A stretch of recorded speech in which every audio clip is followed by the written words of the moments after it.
हाँ जी, class 8 chapter number 3 understanding quadrilateral चल रहा है। और पॉलीगन चैप्टर, पॉलीगन क्या होता है इस टर्म से हम वाकिफ हैं। पॉलीगन के आगे एक पॉलीगन है जिसकी 4 साइडेड होती है, उसका नाम क्वाड्रिलेटरल है। अब क्वाड्रिलेटरल की एक टाइप है पैरेललोग्राम, हम डिस्कस कर रहे हैं। पैरेललोग्राम एक ऐसी क्वाड्रिलेटरल होती है, एक ऐसी क्वाड्रिलेटरल है जिसकी ऑपोजिट साइड्स क्या होती हैं, जो each pair of opposite sides are parallel. ये पैरेललोग्राम एक ऐसा क्वाड्रिलेटरल होता है। फिर हमने पैरेललोग्राम की प्रॉपर्टी नंबर 1 पढ़ी थी कि जो ऑपोजिट साइड्स होते हैं, शॉर्ट फॉर्म में पैरेललोग्राम ऐसे लिखते हैं, जो ऑपोजिट साइड्स होती हैं पैरेललोग्राम की वो इक्वल इन लेंथ होती है। एक प्रॉपर्टी ये पढ़ी थी। दूसरी प्रॉपर्टी थी कि opposite angles of a parallelogram, उनका मेजर क्या होता है, ऑपोजिट एंगल्स, पैरेललोग्राम के ऑपोजिट एंगल का मेजर क्या होता है, वो भी इक्वल होता है। दूसरी प्रॉपर्टी भी पढ़ी थी। और थर्ड प्रॉपर्टी क्या थी, जो एडजेसेंट एंगल्स होते हैं पैरेललोग्राम के वो सप्लीमेंट्री होते हैं। और सप्लीमेंट्री आपको पता है कि ऐसे दो नंबर जिनको सम करके कितना आता है, 180 आता है। ये 3 प्रॉपर्टीज हमने पिछली वीडियो में डिस्कस की थी। आज हम प्रॉपर्टी नंबर 4 को डिस्कस करेंगे और उसके साथ एक्सरसाइज 3.3 जो है उसे डिस्कस करेंगे। ध्यान से सभी बच्चे देखेंगे, पहले इस बात को समझें, पहले सुने, फिर अपने दिमाग की प्रोसेसिंग होने दें और फिर खुद बुक लेके सारे के सारे क्वेश्चन सॉल्व करने की कोशिश करनी है।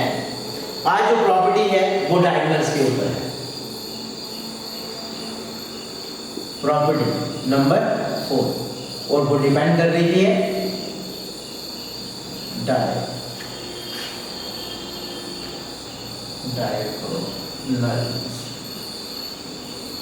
Diagonals of a parallelogram. सबसे पहले हम पैरेललोग्राम ड्रा करते हैं।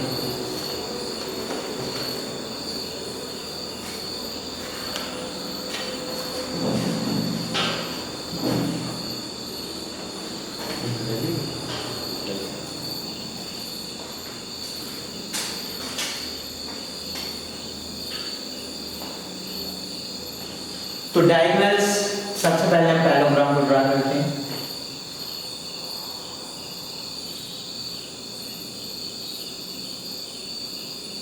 बच्चे पैरेललोग्राम ले लीजिए। पैरेललोग्राम के डायगोनल्स ड्रा कर रहा हूं मैं आपके सामने, ठीक है। ये डायगोनल्स जिस पॉइंट पे डायगोनल्स इंटरसेक्ट कर रहे हैं उसे ओ ले, इसका नाम लिख लेते हैं ए, बी, सी एंड डी, ठीक है। ओके, डायगोनल कोई पूछे हमें कि डायगोनल कौन सा है, तो हमने सीधे आंसर देना है कि ए, सी एंड जो बी, डी है वो क्या है, आर डायगोनल्स ऑफ पैरेललोग्राम जिसका नाम क्या है, ABCD। बच्चे जी जो पॉइंट O आ रहा है, जो इंटरसेक्टिंग पॉइंट O आ रहा है, ये AC डायगोनल को डिवाइड कर रहा है OC प्लस OB। ध्यान से देखो, AC डायगोनल को ये जो O पॉइंट है ये इस तरह से डिवाइड कर रहा है OC प्लस OB। और D जो BD डायगोनल है उसे OB प्लस OD डायगोनल में डिवाइड कर रहा है, ठीक है। अब जो प्रॉपर्टी है, जो डायगोनल की प्रॉपर्टी, जो पैरेललोग्राम की प्रॉपर्टी है डायगोनल्स के ऊपर, ये प्रॉपर्टी हमें क्या कहती है, ये जो O है ये बाइसेक्ट करता है डायगोनल्स को ईच अदर। प्रॉपर्टी क्या है, diagonals bisect each other. Each other का मतलब क्या हो गया, ये जो डायगोनल जैसे AC है, ये इसे AC को हम जब O ने इसको डिवाइड कर दिया है तो वो जो इंटरसेक्टिंग पॉइंट है तो इसे हम लिख सकते हैं। और डायगोनल बाइसेक्ट ईच अदर का मतलब कि ये जो दो पार्ट बन रहे हैं O की वजह से AC के जो दो पार्ट बन रहे हैं, ये दोनों पार्ट आपस में क्या है, इक्वल। ये हमें ये प्रॉपर्टी, ये जो डायगोनल्स ऑफ पैरेललोग्राम की प्रॉपर्टी हमें ये समझाती है कि जो पैरेललोग्राम के बीच में डायगोनल्स होते हैं वो बाइसेक्ट करते हैं ईच अदर। इसे बच्चे आपने ध्यान रखना है, यही प्रॉपर्टी है प्रॉपर्टी नंबर 4।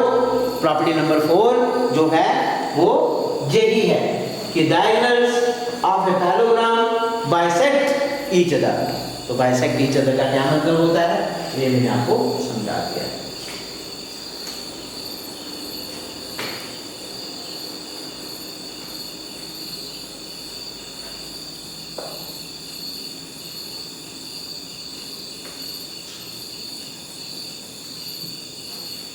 अब एक्सरसाइज 3.3 पे चलेंगे। एक्सरसाइज 3.3 का फर्स्ट क्वेश्चन, सबसे पहले बुक से बच्चे सभी बच्चे बुक से क्वेश्चन पढ़ेंगे और फिर बोर्ड के ऊपर ध्यान दीजिए। क्वेश्चन नंबर 1 इसे सॉल्व करना है, फिगर ड्रा कर लेते हैं।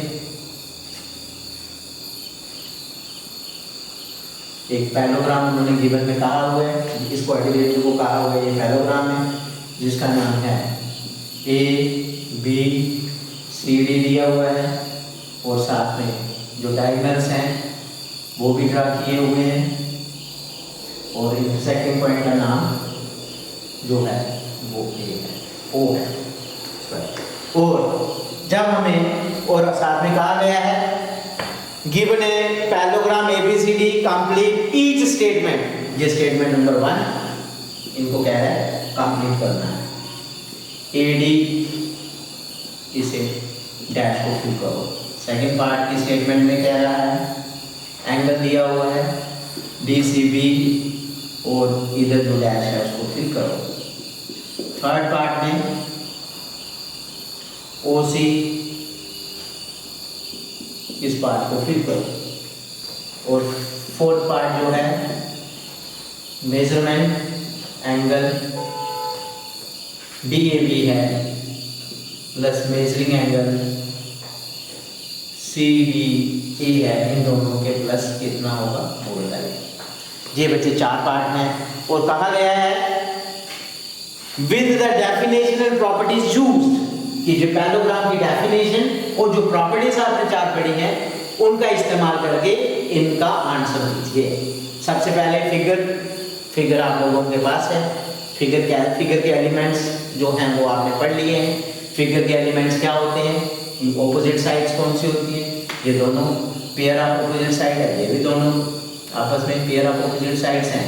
और ये एंगल जो हैं, एंगल 4 एंगल होते हैं, एंगल A और एंगल B ऑपोजिट एंगल है, एंगल A और एंगल B एडजेसेंट एंगल है, AB साइड जो है वो BC साइड की एडजेसेंट साइड है, ठीक है ना। और साथ में डायगोनल AC और BD जो डायगोनल है, ये सारे के सारे जितने भी एलिमेंट्स हैं पैरेललोग्राम के वो आप पहले से जानते हैं कि कौन कौन से एलिमेंट्स होते हैं। अब इस एलिमेंट का क्या नाम है, AD, कहाँ पे है AD, जो साइड है। तो आपने इसे गिवन में पैरेललोग्राम यदि उन्होंने कहा होगा ये पैरेललोग्राम है, तो पैरेललोग्राम की ऑपोजिट साइड्स क्या होती हैं, वो दोनों आपस में क्या होती है, ऑपोजिट साइड क्या दी है बीच में, इक्वल टू। तो ये साइड दी है तो दूसरी साइड जो है वो लिख लो भाई, AD साइड है और बीच में इक्वल टू डाला है, तो आपको पता है ये साइड जो है दूसरी जो ऑपोजिट साइड है उसकी इक्वल होती है, तो ऑपोजिट साइड का नाम लिख देना, इतना सा आंसर है। अब इस एंगल को पढ़ते हैं, एंगल DCB, कहां पे है भाई DCB, DCB ये एंगल पूरा एंगल, ये पूरा एंगल। तो एंगल तो बीच में इक्वल टू भी दिया है, आपको पता है जब एंगल एक एंगल दिया है और साथ में इक्वल टू भी दिया है और कह रहा है बताओ डैश पे क्या आएगा, तो इसके ऑपोजिट वाला एंगल कौन सा है, एंगल DAB ऑपोजिट। आपको पता है पैरेललोग्राम में जो ऑपोजिट एंगल्स इक्वल होती है, इसीलिए आपने एंगल ड्रा करो और नाम दे दो DAB। इस एंगल का नाम इस तरह से लिखते हैं। ओके, थर्ड पार्ट क्या पूछ रहा है? OC कहाँ पे है? OC जी अभी आपने प्रॉपर्टी पढ़ी कि OC इक्वल होती है, अभी आपने पढ़ा कि वो किसके इक्वल होती है? OA के इक्वल होती है। तीसरा आंसर भी आसानी से दे दिया। अब फोर्थ में क्या कह रहा है? मेजर एंगल, ये जो मेजर, इसका मेजर DAB कहाँ पे है? DAB ये जो एंगल है, और दूसरा एंगल है मेजर एंगल CDA, ये दोनों एंगल CDA। तो भाई एंगल A और जो एंगल D है, ये दोनों आपस में आपको पता है एडजेसेंट एंगल है। पैरेललोग्राम में एडजेसेंट एंगल जो होते हैं उनका सम जो होता है वो किसके इक्वल होता है? वो सप्लीमेंट्री होते हैं। और मैंने पहले ही बताया था कि सप्लीमेंट्री एंगल जो हो उसका मेजर किसके इक्वल होता है? 180 डिग्री का। तो बताओ बच्चों, जितना भी आपने पीछे डिस्कस किया वो सारा का सारा इधर हमने जब उसका इस्तेमाल किया तो सारे के सारे आंसर जो हैं वो 1 मिनट में आपके दिमाग में आ गए। और फिगर को देख के ही आपने बिल्कुल पूरी बात को समझा, उसकी डेफिनेशन को समझा, उसकी प्रॉपर्टीज को समझा। समझने के बाद आपने जब इंप्लीमेंट किया तो सारे आंसर 1 मिनट में आपने लिख दिए। है ना इजी? सिर्फ और सिर्फ किस चीज की जरूरत है? जब भी हम कोई भी चीज पढ़ते हैं उस चीज को बिल्कुल उसकी डेप्थ पे जाना है और उसे याद रखना है। पहले उसको समझना है और फिर उनको याद रखना है। जब आगे पूछा जाता है तो बस आंसर दे देते। जो बच्चा आंसर दे देता है सिस्टमैटिकली, जो आंसर देगा वो बच्चा फिर इंटेलिजेंट हो गया। आज इंटेलिजेंट क्लासरूम में इंटेलिजेंट हो गया, तो बढ़ते बढ़ते एक क्लास में इंटेलिजेंट, दूसरे में करते करते करते जब बड़ी क्लास तक पहुंच गया वो बच्चा होनहार बन गया। और आने वाले समय में सबसे बड़ा अफसर वही बनेगा। ठीक है ना? तो पढ़ाई जो है, जो स्टेप्स में याद रखेगा उसको कभी नहीं भूलेगा। तो आपको पता है जब कोई चीज भूलती नहीं है उसका फायदा कितना होता है। ओके, क्वेश्चन नंबर 2 में भी आपको जितनी भी फिगरें दी गई है उसको कहा गया है ये पैरेललोग्राम्स हैं। तो जब पैरेललोग्राम्स हैं, मैं सिर्फ एक ही फिगर को डिस्कस करूंगा, फिगर नंबर 4 को डिस्कस करूंगा। बाकी फिगरें आपने खुद पढ़नी है, खुद समझनी है। यदि पैरेललोग्राम, आपको एक पैरेललोग्राम दिया गया है,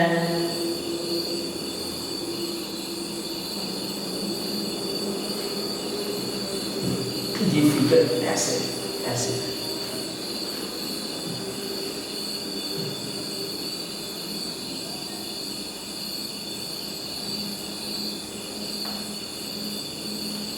x y 80 और z।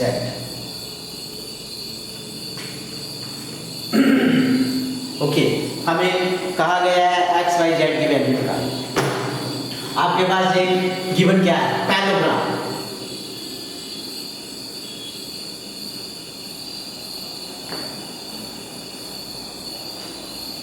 गिवन क्या है? पैरेललोग्राम है। जब पैरेललोग्राम है तो पैरेललोग्राम की डेफिनेशन और उसकी सारी प्रॉपर्टीज आपके पास आ जाती हैं। अब देखिए, अभी मैं आपसे पूछूंगा कि बच्चे 80 मेजर एंगल 80 मेजर एंगल जो मेजरमेंट दिया 80 प्लस x, जब मैं इसे लगाऊं इधर x प्लस 80 लिखूंगा और लिखने के बाद में जे में यदि 180 लिखूं तो आपको पता होना चाहिए कि इन दोनों को प्लस करके 180 क्यों लिखा? क्योंकि जो एडजेसेंट एंगल्स होते हैं पैरेललोग्राम में वो क्या होते हैं? सप्लीमेंट्री।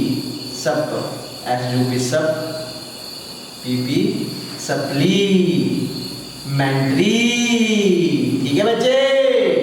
तो ये दोनों एंगल एडजेसेंट एंगल हैं और इनका प्लस करके 180 आता है, क्योंकि हमें पता है पैरेललोग्राम के एडजेसेंट एंगल जो होते हैं उनका सम सप्लीमेंट्री होता है, या सॉरी वो सप्लीमेंट्री एंगल होते हैं। तो इधर से x इक्वल टू 180, 80 उठ के चला गया उधर, 80 minus 80, x equal to 100 degree.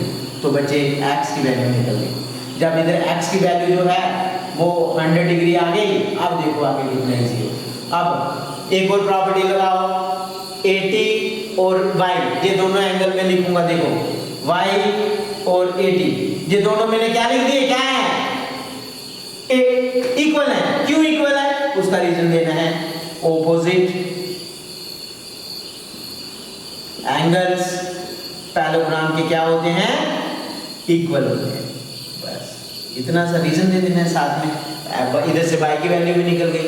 जब आपके पास x और इधर आपको डैश नहीं दिया गया है, इधर आप कोई भी लेट कर लो, कोई a ले लो, स्मॉल a, तो x और ये जो a है, ये दोनों मैं लिखूंगा। x का मेजरमेंट कितना आ गया, 100 डिग्री, और x equal to 100 degree equal to a, तो इसका मतलब क्या हो गया। चलो ऐसे नहीं लिखते हैं, ऐसे लिखते हैं, x equal to a equal to 180। इधर हमें ये अंदर वाली वैल्यू पता लग गई कि सॉरी 180 नहीं 100, तो इधर से a की वैल्यू पता लग गई। अब इस लाइन को ध्यान से देखो, ये स्ट्रेट लाइन है, तो स्ट्रेट लाइन के ऊपर दो एंगल बन रहे हैं। इसका पहले इसका वो दे देना रीजन कि ये दोनों क्यों आए, क्योंकि इधर भी यही लिखना है, opposite angles parallelograms are equal. जो ऑपोजिट एंगल्स होते हैं पैरेललोग्राम के वो क्या होते हैं, इक्वल होते हैं। इसी इधर भी यही रीजन लिखना है, ये सेम रीजन इधर भी आया। अब ये जो a plus z equal to 180, बताओ क्यों नहीं जाएगा 180 दोनों का प्लस, क्योंकि ये कौन से एंगल है, straight, STRAIGHT, straight line angles, ये दोनों के दोनों स्ट्रेट लाइन एंगल्स हैं। और ये जो स्ट्रेट लाइन एंगल का सम 180 होता है। a की वैल्यू आपको पता है आ गई, a की value 100 plus z equal to 180 equal to 180, और z जो है वो इधर ही रह गया। 180 में से माइनस करो 100 को, और जब आपने माइनस किया तो z की वैल्यू जो है वो 80 डिग्री आ जाती है। तो ऐसे भी आपको पता होना चाहिए, ये दोनों लाइनें पैरेलल हैं, ये ट्रांसवर्सल लाइन है, और 80 और z आपस में कौन से एंगल हैं, ये क्रॉसपोंडिंग एंगल होते हैं, और क्रॉसपोंडिंग एंगल जो हैं वो इक्वल होते हैं। ये देख लो a भी 80 है, इसका आंसर भी 80 है। तो बहुत सारे रीजन से आप लोग हर क्वेश्चन का आंसर दे सकते हो, लेकिन आंसर आप तभी दे पाओगे जब आपको पीछे जो पढ़ा हुआ है वो याद रहेगा, तो तब जाके आप लोग जो हैं वो हर एक क्वेश्चन का आंसर देख सकते हो। ठीक है बच्चे, तो क्वेश्चन नंबर जो है, क्वेश्चन नंबर 3 वो भी आपको गिवन में पैरेललोग्राम कह रहा है। क्वेश्चन नंबर 3 में भी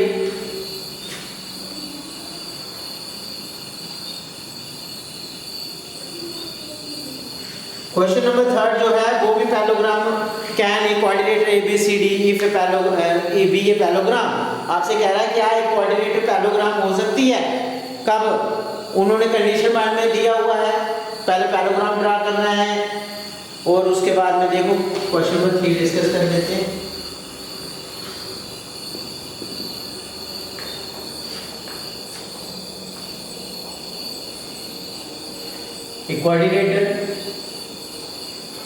कोऑर्डिनेटर है गिवन, पैरेललोग्राम गिवन नहीं है इधर, A B C और D, और पहली कंडीशन पूछा है इस कोऑर्डिनेटर के बीच में क्या दिया गया है, ये कह रहा है कि जो एंगल D है प्लस एंगल B है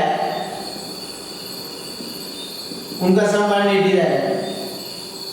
एक ये कंडीशन दी है, और AB जो साइड है, AB साइड का मेजरमेंट दिया हुआ है, AB साइड और DC साइड ये दोनों आपस में इक्वल दिए, वो 8 सेंटीमीटर दिया हुआ है, एक जे कंडीशन दे दी हुई है, और AD का मेजरमेंट दिया हुआ है कि AD जो है वो 4 सेंटीमीटर है, और BC देखो वो 4.4 सेंटीमीटर कह रहा है, और एंगल A का मेजरमेंट दिया हुआ है, कैन ए कोऑर्डिनेटर इफ, बच्चे फर्स्ट कंडीशन लेके चलते हैं। ये फर्स्ट कंडीशन है, फिर जो सेकंड कंडीशन दी हुई है, फिर जो थर्ड कंडीशन दी गई है, जो सेकंड में सारी आ जाती है, जो सेकंड कंडीशन में है, और थर्ड कंडीशन भी आ रही है। थर्ड कंडीशन में कह रहा है कि इस क्वाड्रिलेटरल में एंगल जो है ए, उसका मेजरमेंट 70 डिग्री है और एंगल सी जो है वो 65 डिग्री है। ये कह रहा है कि क्वाड्रिलेटरल क्या ये पैरेललोग्राम होगा यदि आप लोगों को इस ये कंडीशन दी जाएगी। तो भाई एंगल ए और एंगल बी पहले हमें पता है ये ऑपोजिट एंगल है, तो एक क्वाड्रिलेटरल तभी हम पैरेललोग्राम कहेंगे जब उसके ऑपोजिट एंगल बराबर होंगे। तो ये ऑपोजिट एंगल का सम कह रहा है 180, तो ये बिल्कुल गलत कह रहा है। तो इस कंडीशन में तो हम कह नहीं सकते कि ये क्वाड्रिलेटरल जो है वो पैरेललोग्राम है।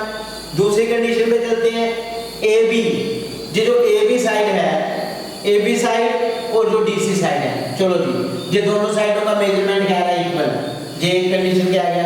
दूसरी साइड में क्या रहा है कि ए डी, अभी तो देखो दूसरी कंडीशन में क्या कह रहा है कि ए डी जो है साइड वो 4 सेंटीमीटर है और इसकी ऑपोजिट साइड जो है वो 4.4 है। तो भाई एक क्वाड्रिलेटरल को हम पैरेललोग्राम नहीं कह सकते इस कंडीशन में, क्योंकि उसमें ऑपोजिट साइड जो होती हैं उनका मेजरमेंट बराबर होना चाहिए, इधर बराबर दिया नहीं है। इस कंडीशन में भी जो है ये क्वाड्रिलेटरल पैरेललोग्राम नहीं है। और थर्ड कंडीशन, एंगल ए का मेजरमेंट 70 डिग्री है और एंगल सी जो है वो 65 डिग्री है। इधर भी वही बात आ गई कि ऑपोजिट एंगल जो है वो इक्वल होते हैं पैरेललोग्राम के, लेकिन इस क्वाड्रिलेटरल में ऑपोजिट एंगल जो है एक 70 एक 65 डिग्री। इसीलिए ये तीनों कंडीशंस में ये जो क्वाड्रिलेटरल है वो पैरेललोग्राम नहीं है। तो ये आपने अच्छी तरह से इसका एक्सप्लेनेशन हर कंडीशन के साथ देना है कि इस ये वाली कंडीशन एक क्वाड्रिलेटरल में लगेगी, वो पैरेललोग्राम नहीं होगा। ये था थर्ड क्वेश्चन। आपको ध्यान से क्वेश्चन को समझना है, ये नहीं सोच लेना कि इस क्वेश्चन में आपको पैरेललोग्राम गिवन दे दिया गया है। भाई पैरेललोग्राम गिवन नहीं था, आपको था क्वाड्रिलेटरल था और कहा क्या दिया गया कि यदि ये कंडीशन आएगी तो क्या वो पैरेललोग्राम हो जाएगा। ठीक है, तो बच्चे क्वेश्चन नंबर 3 तक ही आज हम डिस्कस करेंगे। सभी बच्चे ध्यान से पढ़ेंगे, वीडियो को पहले सुनो, समझो, फिर बुक के ऊपर मेहनत करो। थैंक यू बच्चे, थैंक यू।